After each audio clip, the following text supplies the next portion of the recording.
আমার কলকাতা নিউজ, কথা হবে সামনাসামনি।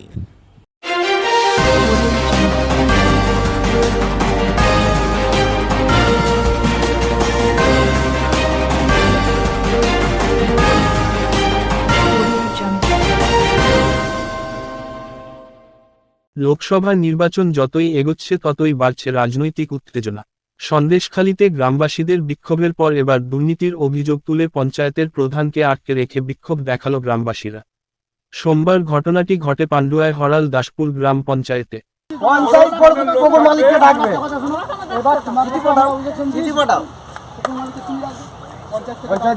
আমরা মান্যবাবু প্রধান স্যার, আমি কি বলছি, আমরা ওদের যাতায়াত অসুবিধা হবে, আমাদের জন্য আমরা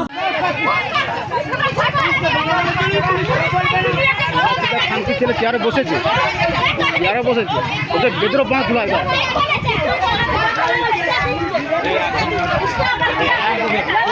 যেটা আমরা দলীয়ভাবে খোঁজ নিয়ে জানতে পারলাম যে এলাকার মানুষ তারা প্রধানের কাছে গেছিলেন, তাদের এলাকায় যেসব কাজ হয়েছে সেই সম্বন্ধে তাদের প্রয়োজন চাহিদা, তাদের দাবি জানাবার জন্য।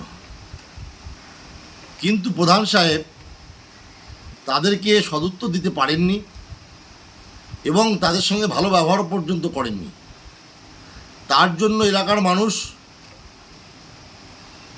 ক্ষিপ্ত হয়ে ওই পঞ্চায়েতে তালা মারার ব্যবস্থা করেছিলেন এবং তারা বুঝতে পেরেছে যে সারা বাংলার সঙ্গে সঙ্গে আমাদের পান্ডুয়া বিধানসভাও এই তৃণমূল নামক দলটা, তৃণমূল মানেই যে চোর, সেটা পান্ডুয়ার মানুষ আজকে বুঝতে পেরেছে। তারই একটা বহিঃপ্রকাশ ঘটেছে হরাল দাসপুর অঞ্চলে। আমাদের বিশ্বাস আগামী দিনে সমস্ত অঞ্চলে সমগ্র মানুষ স্বতঃস্ফূর্তভাবে এই তৃণমূলের বিরুদ্ধে পঞ্চায়েতে তালা মারবে। আমার কলকাতা নিউজ, কথা হবে সামনাসামনি।